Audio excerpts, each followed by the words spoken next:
Hello, I'm Marc-Antoine. Today in this video, I'm going to be showing you how to do problem 13.3 in chapter 13 of financial analysis with Microsoft Excel.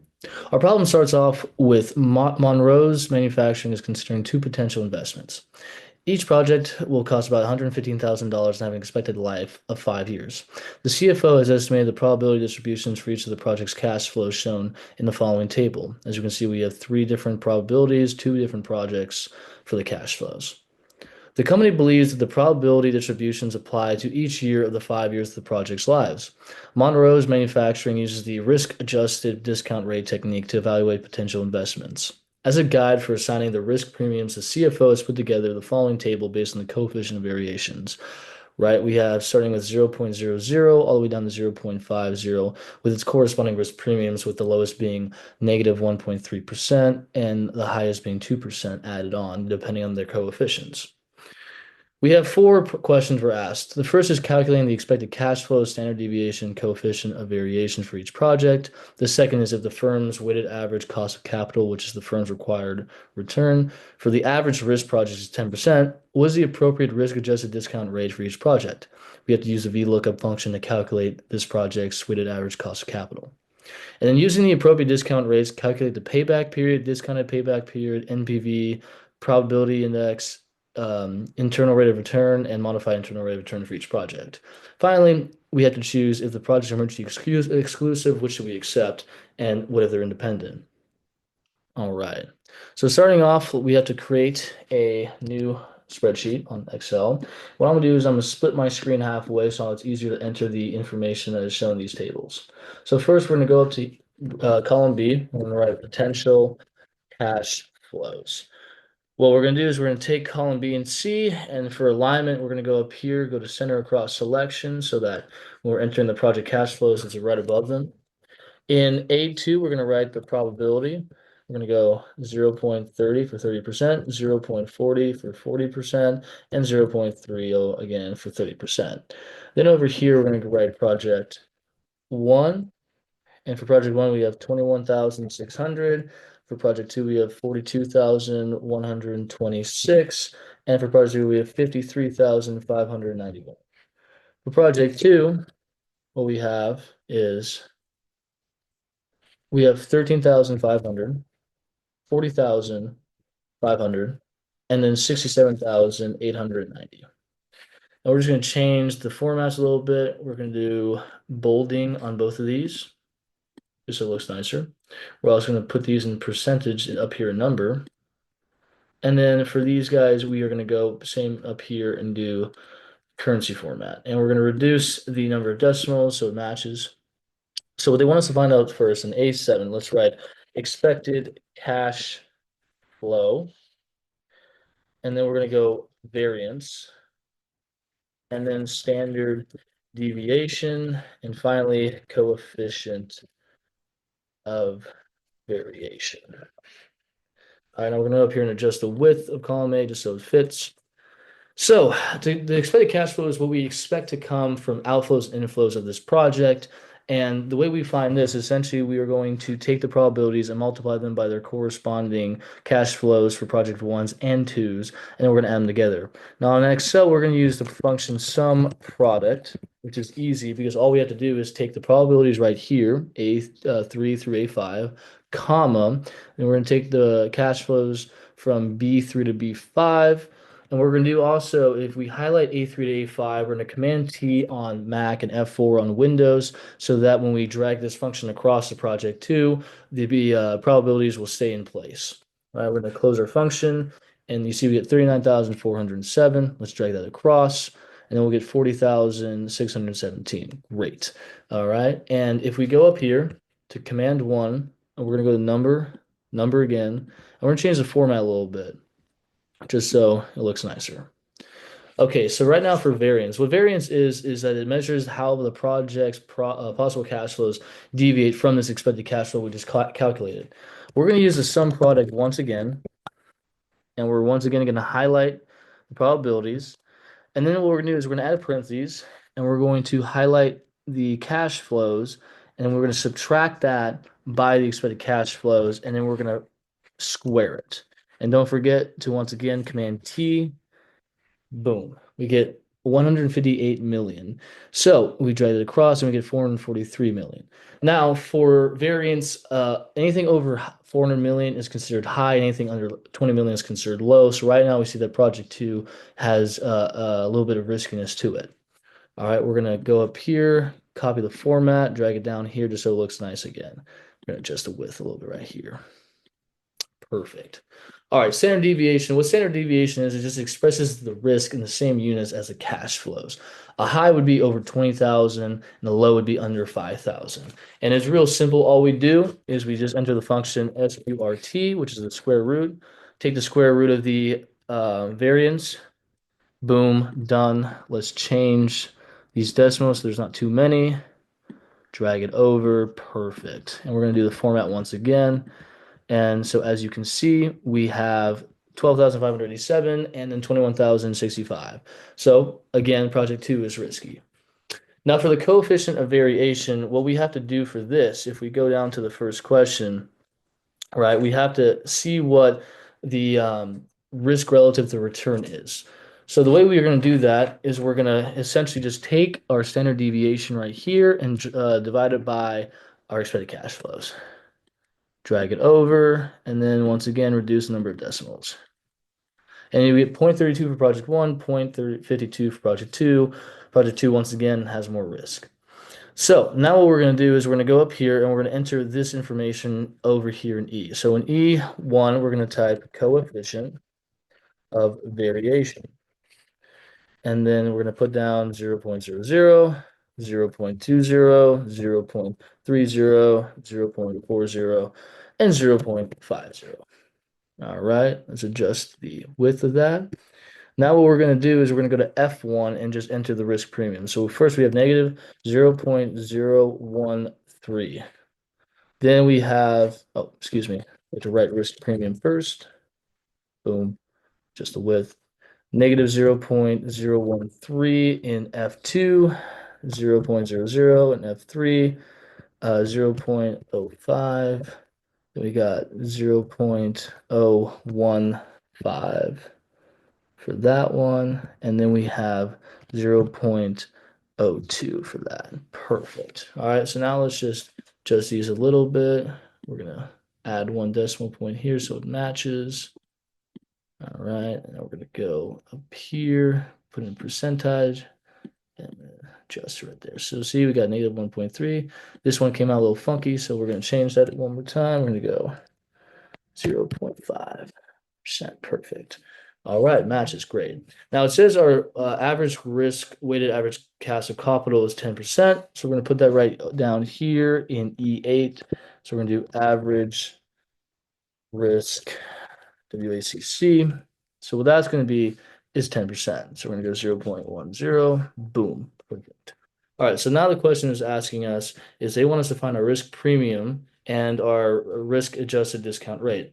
So for the risk premium, if we go back down over here to A11, the risk premium essentially is the added percentage to the discount rate as a compensation for higher risk. And they want us to use the lookup, VLOOKUP function, which is equals VLOOKUP. And basically how to use this is we're going to take our coefficient of variation for project one and project two, but right now just project one. And then we're going to go all the way over here and we're going to highlight E2 to F6 all together. All right. We're going to take a little comma, make sure to Command T this as well, just so that it doesn't move. And then to end the formula, we're going to write 2, and then we're going to go true. Boom. So as you can see right here, we have that 0.005, which is the thing that matches it the best. And then, see that? And then we're going to drag that over, and we have 2% for risk premium. So for our risk adjusted discount rate, just with one more time, what we're going to do is we're basically going to take this risk premium that we have, and then we are going to add it to that average risk weighted average cost of capital. Boom. Command T that so it doesn't move. So we have 1050% for project one, and then we have 12% for project two. All right. So now let's go down to the third problem. So now we want to use the appropriate discount rates and calculate the payback period, discounted payback period, the NPV, PI, IRR, and MIRR for each project. Boom. Let's do that right over here. What we're going to do now is we have to answer these questions. We essentially have to create a cash flow section of this document. So up here in H1, we're going to write cash flows. All right. And same thing as we did before with the center cross selection. We're going to take this all the way over to J. We're going to command one, go up here, center cross, just so it looks nice. And we're just going to bold it. Perfect. All right. Right over here in H2, we're going to write period. And this represents our year. So if we have the initial investment at year one, we have year two, and then we're going to drag this just so it makes it easier for us. We don't have to enter everything. All right, we have project one here, we have project two here. Perfect. Now what we're going to do is essentially we have the initial outlay, which is going to be negative $115,000 because that was our initial investment. And then for our cash flows, because it's an annuity, that means it's going to be the same for each of these periods. So we're just going to go over here and we're going to select B7 and we're just going to enter that in.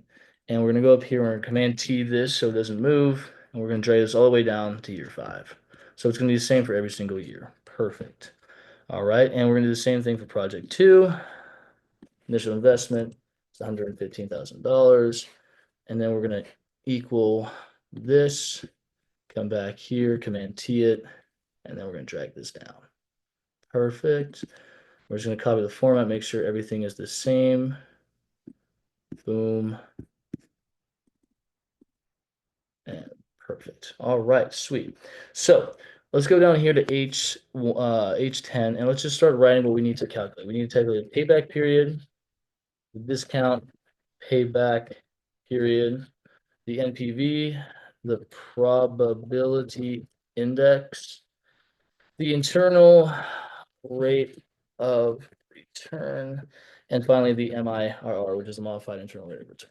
All right, so payback period, this is essentially how long it's going to take to get our money back from this initial investment. Because they're annuities, it's real easy. We take the initial investment, make sure there's a negative in front of it just so it comes out as positive, and divide this by the first cash flows. Boom, 2.9 years, 2.92 years. All right, drag that over, 2.83 years too.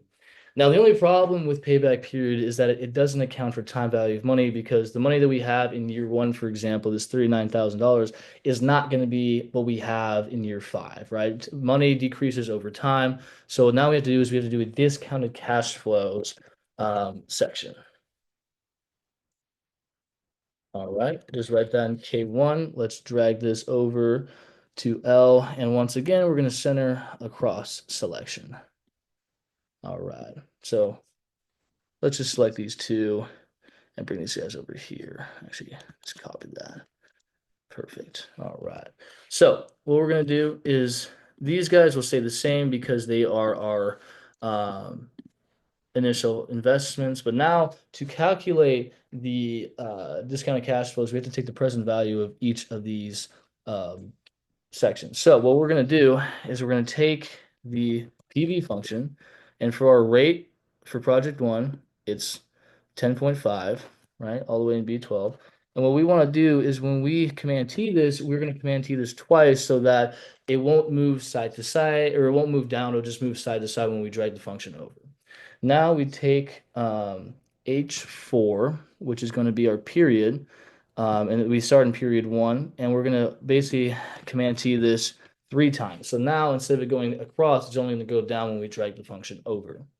For our payment, we're going to be 0 because we want to find the future cash flows of these annuities, and we take I4, close the parentheses, boom. Should not be negative. We have to make I4 negative as well, so boom, perfect. So as you can see, it's already less than what it was in I1. Drag this all the way down, and as you can see, it gets less and less each year. And if we drag this function across, it's going to be 36,000 for this guy. We want to make sure it's all right. Perfect. Let's make sure the rate's all good. Excellent. And we just are going to drag this down as well. Boom.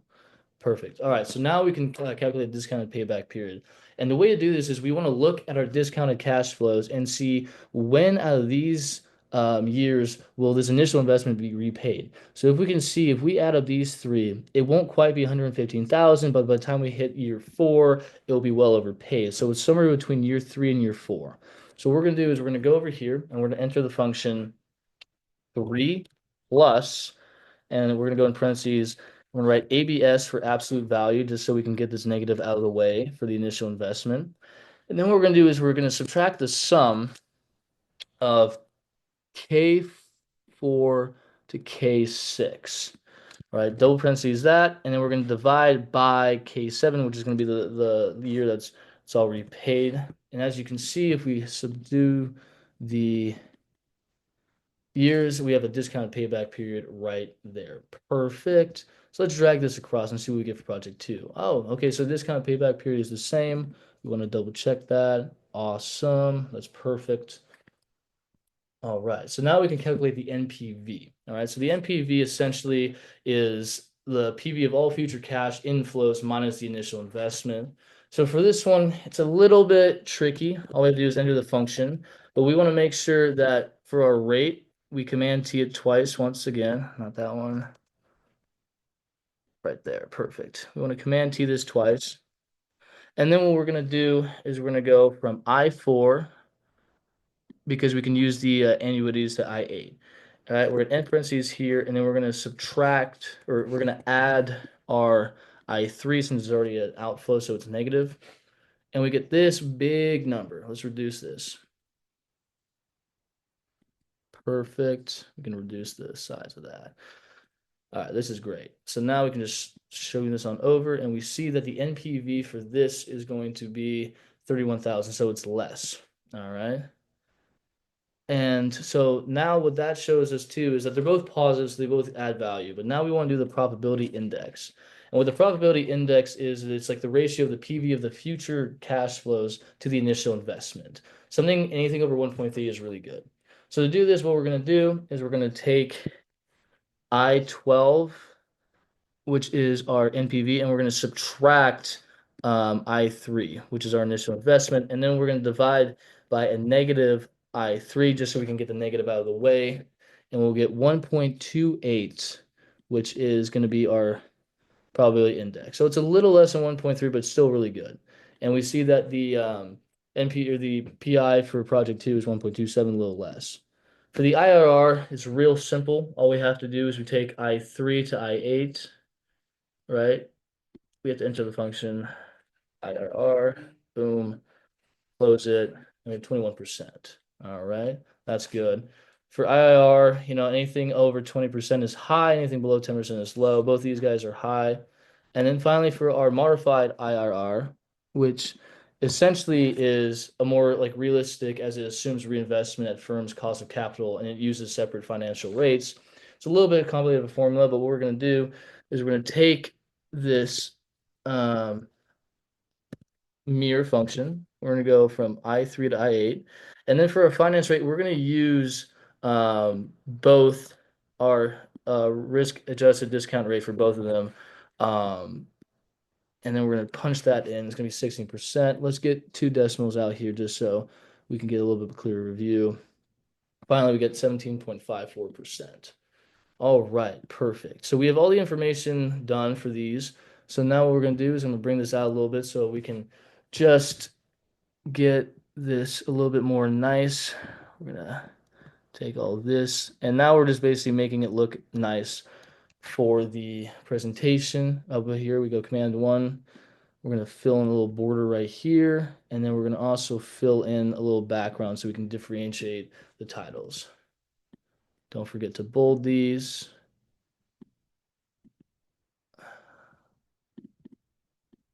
Perfect.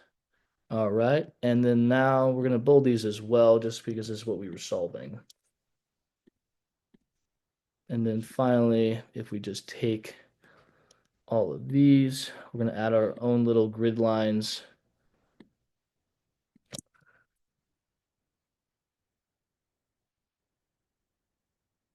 And we're just going to make it look real nice and pretty. All right. So after we have everything calculated, we can see that project one is a lot risky or less riskier. As we can see this from the coefficient of variation, which is 0.32 compared to 0.52. As we remember, anything above zero point 0.5 is high. The risk premium is added on to project two at 2%, which is high. And the risk adjusted rate is 12%. And if we look back at our payback period, if we look at our discounted payback period, because we want to account for the time value of money, they're the same. And then for our NPV for project one is actually higher than it is for the NPV for project two. And then our profitability index, pretty much the same, with project one being a little bit higher. And the internal rate of return is higher on project two, which means it's more risky, as well as the modified internal rate of return.